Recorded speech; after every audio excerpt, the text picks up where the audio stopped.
7 लोग जिंदा जल गए, उनकी जो लाशें थी कोयले में तब्दील थी। ये ठीक पीछे जहां अब भी भरा हुआ है माल, अभी कई टन माल भरा हुआ है, अगर यहाँ अब विस्फोट हो जाए तो आप और हम ना बचे। कल हमारी आपकी खबर आएगी कि वहाँ 2 पत्रकार भी बैठे हुए थे। पुलिस के हर कांस्टेबल को पता है कि इसमें कौन इन्वॉल्व है। आप ये समझिए कि आतंकवादी घटना से कम घटना थी क्या ये? एक छोटे से अदने से पुलिस के कर्मचारी को भी पता है कि इसमें किसका इन्वॉल्वमेंट है। वो कभी भी ऐसी हिमाकत नहीं कर सकता किसी पत्रकार के साथ में कि उससे पीआरओ लेटर मांगा जाए, और ऐसी जगह पे तो एक बार पीआर लेटर निकालो और नहीं अलाउ नहीं, बाहर जाओ। नहीं, उसमें दिक्कत क्या है आपको? बाहर जाओ। आपको दिक्कत क्या है ये? अरे कुछ नहीं, बाहर जाओ। कॉपरेट करने आए या फिर आप लड़ाई करने आए? अरे किससे लड़ाई करे भाई? चलो ये और भी तो लोग हैं यहाँ पे। बाहर जाओ, बाहर जाओ। कोई दिक्कत है क्या आपको? हाँ, मेरे को मुझसे कोई दिक्कत है क्या? दिखो, आप जाओ, बाहर जाओ। क्या दिक्कत है ये बताइए ना। जो ऑथराइज नहीं है ना तो बाहर जाओ। आपका नाम? मेरा नाम अतर सिंह। जाओ। 1.5 महीने से पटाखा फैक्ट्री चल रही थी, तब कहाँ थे आप लोग? एक खौफनाक मंजर, ब्लास्ट होता है और ब्लास्ट होने के बाद जब लाश सामने आई, लोगों ने देखी तो लोगों को लगा कि ये क्या है, मतलब पहचान भी नहीं पा रहे थे। तस्वीरें जब आपने देखी थी तो शायद आप भी नहीं पहचान पाएंगे कि वाकई एक इंसान की लाश है। ब्लास्ट होता है एक फैक्ट्री में, कागज़ों में जो फैक्ट्री कपड़े बनाने की फैक्ट्री थी, लेकिन असल में वह काम हो रहा था पटाखे बनाने का। ब्लास्ट हुआ, खबर निकली, खबर करने के लिए जब कोई पत्रकार वहाँ पहुँचा, और तमाम पत्रकार जो पहुँचे उनमें से एक पत्रकार थे, तो उनको बोल दिया गया कि आप ये खबर नहीं कर सकते, माफ़ कीजिएगा, आप ऑथराइज्ड नहीं हैं, आपके पास कोई ऐसा वैलिड प्रूफ नहीं है कि आप पत्रकार हैं और आपके पास पीआरओ या जो भी नहीं है। तो वही पत्रकार आज हमारे साथ मौजूद हैं, महेंद्र यादव। सर, क्या कुछ घटना थी और आपके साथ क्या कुछ घटित हुआ था? देखो, ये घटना इतनी बड़ी है कि अकल्पनीय घटना है। 7 लोग जिंदा जल गए, उनकी जो लाशें थी कोयले में तब्दील थी। मासूम बच्चे थे, नाबालिग बच्चे थे। मैं जयपुर था उस दिन, जब मैंने सुबह 9:30 बजे के आसपास मेरे पास एक खबर आई, और जब मैंने खबर की गंभीरता को समझा कि मुझे जो बताया गया कि 20-25 लोग जिंदा जल गए, मैं बिल्कुल शौक हुआ। वहाँ से मैं बिना नहाए धोए, मैं क्योंकि मेरा गृह जिला है, तो मैं यहाँ आया।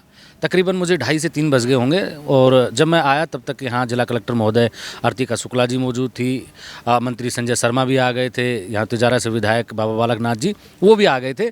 और जब ऐसी कोई घटना होती है तो आपको खबर करने के लिए तथ्य चाहिए, आपको खबर करने के लिए पूरी इन्फॉर्मेशन चाहिए, इन डेप्थ जो स्टोरियाँ हैं वो करने के लिए आपके पास में सारे वैलिड रीज़न होने चाहिए कि ये आखिर हुआ, क्यों हुआ, कितने लोग गए, क्या कारण इसके हो सकते हैं, और जिम्मेदारी किन लोगों की है। मुझे तकरीबन आधा पौना घंटा लग गया था ये समझने में। तब तक संजय शर्मा जी चले गए थे, बालकनाथ जी चले गए थे, अर्तिका शुक्ला जी जो जिला कलेक्टर है वो भी चली गई थी, और मैं उस जगह को दिखा रहा था कि ये वो जगह है, क्योंकि आमतौर पर रिपोर्टिंग में वही जगह दिखाई जाती है जहाँ कोई घटना हुई हो।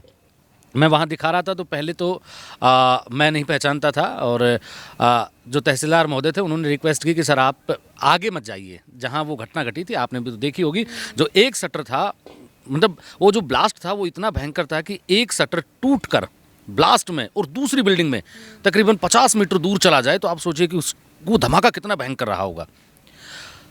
मैं भी हिल रहा था, तो मैं खबर कर रहा था, तो पहले तहसीलदार साहब ने टोका, तो मैंने, क्योंकि प्रोटोकॉल है उनका, और अगर उनको लगता है कि हम पे कोई हानि हो सकती है, क्योंकि वो गर्म बिल्डिंग थी, कहीं टूट जाए, गिर जाए, या कोई छोटी मोटी और भी बात हो जाए, तो हम बाहर आ रहे थे। बाहर आते आते तमाम पत्रकार वहाँ मौजूद थे, तमाम अधिकारी भी वहाँ मौजूद थे। फिर मैं बताने की कोशिश कर रहा था कुछ 1-2 छोटी मोटी चीज़ें, और तब पता नहीं किसी अधिकारी, क्योंकि मुझे नहीं लगता कि जो APRO थे वो मुझे जानते भी होंगे, या मैं कभी उनसे पहले मिला भी हूँगा, कोई इंटेंशन उसकी भी नहीं रही होगी, लेकिन किसी ना किसी अधिकारी ने, किसी ने उनको ज़रूर कहा होगा कि इस आदमी को बाहर करो।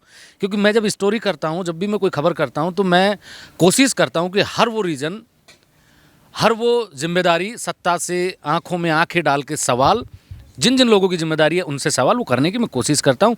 यही मैं उस दिन कर रहा था, तो उन्होंने मुझे धक्का दिया, कहा कि पहले पूछा कि भाई आपका पीआरओ में रजिस्टर्ड है, पीआरओ लेटर है आपके पास में, जबकि ये ऐसी जगह थी नहीं जहाँ पे ऐसी चीज़ें मांगी जाएं। मेरे अलावा और भी पत्रकार थे, और मेरे अलावा कोई ना भी होता तो भी क्यों रोका जाता अगर सारे लोग वहाँ मौजूद हैं तो। सोशल मीडिया पे ये वीडियो चला, लोगों ने इसको, जो APRO महोदय हैं, क्या नाम, मैं तो नाम भी भूल गया उनका, उनको लोग तरह तरह से बात करें, लेकिन वो एक छोटा सा कर्मचारी, एक प्यादा भर है, वो कभी भी ऐसी हिमाकत नहीं कर सकता किसी पत्रकार के साथ में कि उससे पीआरओ लेटर मांगा जाए। और ऐसी जगह पे जहाँ इतना दर्दनाक हादसा 2 घंटे 4 घंटे पहले हुआ हो, 7 लाशें लोगों ने देखी हों, और तब तक ये भी बात आ रही थी कि पता नहीं और भी ज़्यादा लोग हो सकते हैं, ये हो सकते हैं। तो उन्होंने जो किया, इंटेंशन उनकी नहीं रही होगी, पीछे से कोई दबाव रहा होगा। और मैं तो बहुत ज़्यादा उनके बारे में कुछ कहूँगा इसलिए नहीं कि उनकी जो ड्यूटी थी, बेचारे कर्मचारी हैं, उनको करनी भी पड़ती हैं। वो सही हैं या गलत हैं ये तो लोग ही तय करें। जब वो आपको रोक रहे थे तो उन्होंने कहा था कि डिजिटल चैनल वालों को अलाउ नहीं है, तो आपके अलावा भी बहुत सारे डिजिटल चैनल वहाँ होंगे, मौजूद होंगे? हाँ थे, लेकिन मैं क्या कह रहा हूँ कि स्पेशल मेरे लिए इसलिए कहा गया होगा, जो मैं समझता हूँ, क्योंकि मैं जो स्टोरी करता हूँ सच बोलता हूँ, सत्ता की आंखों में आंखें डाल के सवाल पूछ लेता हूँ। ये कहीं ना कहीं किसी ना किसी आदमी ने उनको इशारा दिया होगा। अगर वो मुझे जानता तो शायद वो ऐसी कोशिश नहीं करता। ठीक है। और जब कल ये पूरा मामला हुआ तो सोशल मीडिया पर लगातार महेंद्र यादव को सब जानने लगे कि महेंद्र यादव ने सच की आवाज़ उठाई है, सच जानने की कोशिश की है, लोगों को सच दिखाने की कोशिश की है। और उसके बाद हमने भी सोचा कि एक बार बात इनसे भी कर ली जाए, क्या कुछ इनका पक्ष था। सर, अब आपके साथ जो हुआ सो हुआ, और लगातार आपके लिए आवाज़ भी उठी। और अब हम आपसे ये जानेंगे कि अब जो लोगों की लाश मिली, 7 लोगों की लाश मिली, जिसमें से कई लाशों को तो हम पहचान भी नहीं सके। फ़ोटोज़ वीडियोज़ वायरल हो रहे थे जिसमें लाश का कंकाल थे, कुछ भी नहीं बचा था। अवैध फैक्ट्री जो थी, पटाखे की फैक्ट्री थी। तो अब तक कितनी फैक्ट्रियां यहाँ जो है सीज कर दी गई हैं? देखो, भिवाड़ी में एक सन्नाटा है, पूरी भिवाड़ी में सन्नाटा है। एक छोटे से अदने से पुलिस के कर्मचारी को भी पता है कि इसमें किसका इन्वॉल्वमेंट है। आप सोचिए कि 2 दिन से आईजी साहब खुद यहाँ मॉनिटरिंग कर रहे हैं, 2 दिन से ज़्यादा का वक्त गुजर गया, खुद मॉनिटरिंग कर रहे हैं। हर शख्स को पता है कि ये फैक्ट्री किसकी है, कौन चला रहा था, किस किस सह पे चला रहा था, कौन पत्रकार इसमें शामिल था, इसका भी लोगों को सबको पता है। अब तक वही लोग जांच कर रहे हैं। मैंने कल उनके नाम भी लिए थे। एक तो डीएसटी में कांस्टेबल है जिसके भाई के नाम पर एग्रीमेंट है इन कंपनियों का, जिनको पुलिस ने पकड़ा है। उन कंपनियों का जो एग्रीमेंट है वो उसके भाई के नाम पे है। 2024 बैकग्राउंड में लेके चलता हूं आपको। 2024 में एक फैक्ट्री को यहाँ जो एसडीएम है उन्होंने सील किया था, और सील करने के बाद में 6-7 दिन बाद में उसमें आग लगती है और वहाँ एफआईआर लगा दी जाती है। मतलब ये ऐसा नहीं हो सकता कोई एक कर्मचारी काम कर रहा हो। जितना टन माल पकड़ा गया, आप सोचिए कि 6-7 साल से कारोबार चल रहा है, और ये 200, 300, 400, 500 करोड़ की एक इंडस्ट्री है। इसमें तमाम एक शब्द का इस्तेमाल होता है जो आता है कई बार, क्रोनी कुछ ऐसा ही है, मैं भूल गया उस शब्द को। तो उस आधार पे, क्योंकि एक कांस्टेबल का भाई, मैं तो ये मानता हूं कि अगर आप किसी दुकान के सामने या किसी पार्क के पास में एक चाय का खोखा भी लगाना चाहें तो आपको नहीं लगाने दिया जाएगा। 100-200 करोड़ की इंडस्ट्री जहां कितना टन माल पकड़ा गया है, चाइना से भी आता हो। आज तक 7 साल में एक बार भी पुलिस को नहीं मिला वो माल। कौन से वाहन से आता था, कौन कौन संलिप्त रहे होंगे, पहली बात ये होगी। दूसरा कि मान लीजिए कि मेरे भाई ने साइकिल चुरा ली, आपके भाई ने नहीं, मेरे भाई ने साइकिल चुरा ली और भाई भग गया तो मेरे बाप को, मेरी माँ को, पूरे परिवार को जमा कर लेते पुलिस वाले लाके। यहाँ 7 लोगों की जान गई। जिसका भाई के नाम से एग्रीमेंट है वो आज भी सेवाएं दे रहा है पुलिस में, उस पर कोई कार्रवाई नहीं है, कोई जांच नहीं है अब तक। एक डीएसटी के जो क्या बोलते हैं उसको, एसएचओ लगे हुए टपूकड़ा, डीएसटी के इंचार्ज हैं मुकेश वर्मा, वो और डीएसटी का जो हेड कांस्टेबल है, ये दोनों पिछले 7 साल से एक ही रूम में रह रहे हैं। रूम किसका है पता है आपको? रूम उस शख्स का है जिसकी ये फैक्ट्री है, जो सरगना है सबसे बड़ा, मुकेश करके कुछ नाम है उसका, जो दिल्ली का है। उसकी फैक्ट्री है, उसके फ्लैट में पिछले 7 साल से रह रहे हैं दोनों लोग रह रहे हैं। अब मुझे ये बताइए कि जिसके भाई के नाम से अवैध फैक्ट्री हो, उसके भाई ने कभी बचाव नहीं किया होगा? बिल्कुल किया होगा ना। मतलब ये समझने की बात है, मतलब इसमें कोई हाइपोथेटिकल चीज़ है ही नहीं। उसके भाई को नहीं पता होगा। और लोग तो ये भी कह रहे हैं कि उसका भाई तो कभी भिवाड़ी आता ही नहीं था, जो सारा नेटवर्क था यही चलाता था, डीएसटी का जो हेड कांस्टेबल ये चलाता था।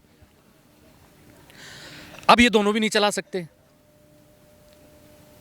एक हेड कांस्टेबल और एक थानेदार मिलकर भी नहीं चला सकते।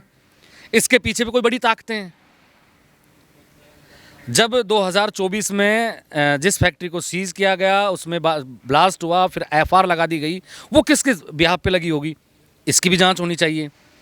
इसलिए मैं कह रहा हूँ कि एक सन्नाटा छाया हुआ है, कोई आवाज़ उठाने को तैयार नहीं है। ना विधानसभा में आवाज़ उठी 7 लोगों की मौत में, बिहार के लोग थे, ना बिहार की विधानसभा में उठी, ना बिहार के किसी नेता ने ट्वीट किया। यहाँ तक कि प्रधानमंत्री नरेंद्र मोदी जी, सीएम भजनलाल जी, सब लोगों ने, सब नेताओं ने ट्वीट भर जरूर किए हैं। लेकिन कितनी अगर ये इसी तरीके से चलता रहा और अगर ये लोग बच जाते हैं इस पूरे मामले से, इनको क्लीन चिट मिल जाती है, क्योंकि मैं कह रहा हूँ कि जैसे ही कांस्टेबल को पुलिस डिटेन करेगी, पूछताछ करेगी, जैसे पुलिस पट्टा मारती है, पट्टे मारेगी, तो सारी चीज़ें उगलेगा। उसके बाद में एक कड़ी से दूसरी कड़ी, दूसरी कड़ी से तीसरी, तीसरी से चौथी, फिर सबको एक नेक्सस जो है वो पूरा ब्रेक डाउन होगा। और उसमें बड़े बड़े अगर नाम आएंगे तो फिर क्या करेगा प्रशासन? तभी तो शायद नहीं वो पकड़ रहे भी उनको, क्या तो- पता हमारा नाम आ जाए। तो ये इतना बड़ा लोगों, आप ये समझिए कि आतंकवादी घटना से कम घटना थी क्या ये? नहीं, बिल्कुल नहीं। हाई कोर्ट को धमकी मिल जाती है जब मन करता है तब। 7वीं 8वीं 9वीं बार मिली थी, कल परसों ही जयपुर में एक कॉलेज को धमकी मिली है, आप सोचो, इंस्टीट्यूट को धमकी मिली है। मिली है ना। हाँ जी। तो ये अब सोचिए कि एक विस्फोटक सामग्री चाइना से भी आ रही है। चाइना से कहाँ उतरती होगी? किसी पोर्ट पे उतरती होगी। ऐसा तो नहीं कि उड़ के यहीं आ जाती होगी, किसी पोर्ट पे उतरती होगी, पोर्ट से फिर यहाँ भी आती होगी, रास्ते में कई जगह रुकती होगी। तो चाइना से माल आ रहा था 7 साल से, किसी को पता नहीं है। ऐसा संभव है? जबकि मैं पिछले 3 दिन से इस खबर को बड़ी बारीकी से देख रहा हूं। पुलिस के कांस्टेबल को पता है, पुलिस के हर कांस्टेबल को पता है कि इसमें कौन इन्वॉल्व है। और पता नहीं कल जब मैंने खबर की, मैंने नाम के साथ खबर की, मुझे डर नहीं लगता, क्योंकि मुझे पता है कि मैं सच हूं। 7 लोगों, अगर मेरे साथ में क्या ही कर लेंगे, कुछ नहीं हो सकता। 7 लोगों की जान चली गई। मैंने वो कंकाल देखे हैं जो पन्नी में बंधे हुए हैं। बिहार के जो मजदूर हैं वो लास्ट डेड बॉडी लेने नहीं आ पा रहे क्योंकि उनके पास पैसा नहीं है। अगर इन विकट परिस्थितियों में भी अगर कोई सच नहीं बोलेगा तो मुझे नहीं लगता कि फिर उसको पत्रकारिता करनी चाहिए। आप एक सच्चे पत्रकार हैं और इसलिए आपने सवाल उठाया। तो देखो, सच तो कह देना और झूठ कह देना ये तो बहुत आसान चीज़ है। हाँ, ठीक है कि वो कर रहे हैं जो करना चाहिए, सत्ता से सवाल करने चाहिए। और दिल्ली से महज 100 किलोमीटर की दूरी है, अंदाज़ा लगाओ आप, दिल्ली से महज 100। पकड़ा गया है माल। हाँ, और मुझे किसी एक बड़े ही अधिकारी ने ये भी बताया कि उत्तर भारत में जितने भी पटाखे जाते हैं ना, वो सारे यहीं से जाते हैं, उत्तर भारत में। आईजी जो यहाँ लगे हुए हैं, उनकी प्राथमिकता ये है कि उनको ऐसा डाउट है कि यहाँ और भी फैक्ट्रियाँ हो सकती हैं, और भी गोदाम हो सकते हैं, 10, 15, 20, 25, 30। वो ये कह रहे हैं कि मतलब जहाँ से मेरे सोर्स ने जो मुझे बताया कि जो आईजी साहब है वो चाह रहे हैं कि पहले भिवाड़ी के आसपास के इलाके को सुरक्षित किया जाए, क्योंकि मुलजिम तो देश छोड़ के कहीं जाएंगे नहीं, वो तो उनकी निगरानी में है। और आईजी साहब जिस तरीके से जो मेरे सोर्स ने बताया कि आईजी जो यहाँ लगे हुए हैं, नाम मैं उनका याद नहीं मुझे, लेकिन वो इस मामले में बड़े गंभीर है, क्योंकि ये कुछ छोटी मोटी घटना नहीं है। कहीं गोली चली नहीं थी कि किसी के हाथ में बंदूक थी, पिस्टल थी और मार दिया किसी को। ब्लास्ट हुआ था, ये ब्लास्ट वहाँ हुआ था, उसके साथ साथ दूसरी जगह भी हो सकता था, तीसरी जगह भी हो सकता था।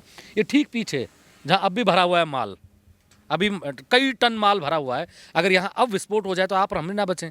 खबर देखने वाले, खबर बनाने वाले खबर हो जाएंगे। कल हमारी आपकी खबर आएगी कि वहाँ 2 पत्रकार भी बैठे हुए थे। और आप बता रहे हैं 10 टन है। 10 टन का मतलब है कि यहाँ के करीबन 5 किलोमीटर अंदर का एरिया सब खत्म हो कुछ नहीं बचेगा। तो कितनी गंभीर बात है, तो देश की सुरक्षा से जुड़ा हुआ मुद्दा है।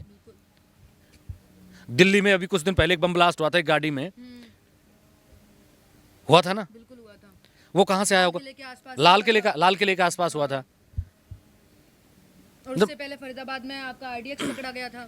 मैं वही बता रहा हूँ कि वो तो पकड़े गए। यहाँ 7 साल में एक बार भी पुलिस को, 7 साल से कारोबार चल रहा है, एक बार भी पुलिस के हाथ में कोई भी ये माल नहीं लगा। और मुझे ऐसा लगता है, शायद मैं सही हूँ, कि ये एरिया शायद 4 थानों की पुलिस कवर करती है इस एरिया को। हाँ, आसपास 4 थाने लगते हैं। और तब उसके बीच आप सोचिए कि कितना बड़ा यहाँ कनेक्शन। ये तो सिर्फ क्योंकि 7 जाने चलेगी इसलिए बड़ा मुद्दा हो गया। 1 जान जाती तो शायद मैं भी नहीं आता, सच बताऊं। और बिहार के मजदूरों के साथ में तो पता नहीं बेचारों के साथ क्या क्या होता है। मार दिए गए, मरे नहीं है वो, मार दिए गए। 3 लाख का कंपनसेशन मिला है। मेरे हिसाब से कम ये 300-500 करोड़ रुपए ये लोग कमा चुके। नाबालिग बच्चे थे उसमें। 300 से 500 करोड़ रुपए ये लोग कमा चुके होंगे कम से कम। प्रशासन को यही करना चाहिए था, सरकार को यही करना चाहिए था कि इन्होंने जो उगाई की है उन परिवारों को कम से कम 10-10, 20-20 लाख रुपए दे देते। गरीब परिवार है जिनके पास यहाँ तक आने का किराया नहीं है, किसी को तो कम से कम राजस्थान में सरकारी नौकरी दे देते, क्या ही चला जाता। वैसे भी तो कितनी नौकरियां बिक रही हैं, कितने पेपर लीक हुए हैं। और जिन पीआरओ महोदय की अपन लोग बात कर रहे हैं, मेरे पास में प्रूफ आ जाते हैं, मुझे तो ऐसा सुनने में आया कि वो भी उनके डॉक्यूमेंट भी फर्जी मिलेंगे, वो भी एक जांच का विषय है। उनके पास में आपको पीआरओ बनने के लिए 5 साल का एक्सपीरियंस चाहिए। कितने साल का? 5 साल का। जब आप अप्लाई करेंगे उससे पहले आपने जर्नलिज्म भी किया होगा, आपने डिग्रियां भी ली होंगी, फिर उस उम्र के हिसाब से फिर ऐसा तो होगा नहीं कि आप जिस दिन ज्वाइन किया होगा उसके 5 साल का आपका कंप्लीट हुआ और अगले दिन आपको नौकरी मिल गई होगी। उम्र के हिसाब से तो मुझे लगता नहीं। जांच का बड़ा विषय है। मुझे किसी ने बताया कि कोई एक इसमें क्या बोलते हैं इसको, पीआरओ, कोई पुराने पीआरओ थे, अब वो रिटायरमेंट हो गए, उन्होंने इनको लगवाया था। मतलब बड़ी घपलेबाजी है सर। हाँ। ये मान लीजिए कि अगर इस केस की एक एक परत खुलेगी तो बोलते हैं ना कि रजाई का एक धागा निकलेगा तो पूरी रजाई उधड़नी लाजिम है, जरूर उधड़ेगी। हमाम में सब नंगे हैं। हाँ। और जिस फ्लैट के ऊपर ये लोग रहते थे ना, उस फ्लैट के तो किस्से मशहूर हैं उस इलाके में। मतलब वहाँ क्या क्या गतिविधियाँ होती थी, कौन कौन लोग आते थे, कौन कौन लुगाइयाँ आती थी, ये बड़ा गंभीर विषय है। लेकिन जांच चल रही है। मेरे हिसाब से आईजी साहब का जो मेरे पास में इनपुट है, जो मेरे सोर्स ने मुझे बताया, सरकार सख्त है इस मामले में, आईजी साहब बहुत ज़्यादा सख्त हैं और हो सकता है कि कुछ लोग बच भी जाएं, लेकिन बहुत ज़्यादा लोग नहीं बचेंगे इसमें। नहीं बचेंगे सर। अगर ये वाकई में इतना बड़ा नेक्सस है और इतना बड़ा अगर ये घोटाला कर रहे थे, और आप सोचिए कि ये तो केवल 7 और 8 लोग थे, अगर थोड़ी सी और चूक होती तो शायद थोड़ा सा और जनहानि होती। और बिहार की बात की है, आपको बता दूं, बिहार की अक्सर आपको खबर देती रहती हूँ मैं। बिहार एक ऐसा एरिया पड़ जाता है, एक ऐसा राज्य है जिसको सब ऐसे नेग्लेक्ट करते हैं कि क्या है बिहार। बिहार के पास ही यूपी है, यूपी से मैं आती हूँ तो अक्सर मैं ताने सुनती हूँ कि बिहार में क्या चलता है आपके, कि आए दिन जो है आपके कत्ल हो जाते हैं, कि आपके बिहार के लोग पढ़े हुए नहीं हैं, कि आपके बिहार के लोग ऐसे हैं और बाहर नौकरी करने आते हैं। बाहर नौकरी करने तो आते हैं साहब, पर कितने रिस्क के साथ नौकरी करते हैं आप देखिए, कि उनके तो ये भी नहीं पता वो वापस लौट पाएंगे कि नहीं लौट पाएंगे, और इस बीच वो उनके परिवारों को क्या मिलता है, केवल कंकाल। तो लगातार ये खबर कल से चल रही थी। तो हमारे साथ महेंद्र यादव थे, पत्रकार हैं और अक्सर सच की बात उठाते हैं, तो हमने सोचा कि आप तक ज़रूर ये कहानी पहुंचाई जाए, क्या कुछ जो है इनके साथ घटित हुआ और क्या कुछ ये पूरा मामला था आप तक पहुंचाया जाए। बाकी विवाड़ी में क्या कुछ हुआ है, ब्लास्ट की क्या कुछ कहानी है, जो थोड़ा बहुत सर ने बताया, और सर के साथ आपको अपडेट इंडिया भी बताएगा ज़मीनी हकीकत क्या है। अपडेट इंडिया जब आया यहाँ तो क्या कुछ हुआ और क्या कुछ जानकारी है, ये जानने के लिए भी अपडेट इंडिया के साथ बने रहिए। आगे की स्टोरीज देखिए कि क्या क्या जो है हमने देखा और क्या क्या पाया और क्या क्या आप तक पहुँचाते हैं। बाकी तमाम ऐसी अपडेट्स के लिए बने रहिए अपडेट इंडिया के साथ। मैं आपके साथ कृपा उपाध्याय, कैमरामैन जावेद अली के साथ भिवाड़ी।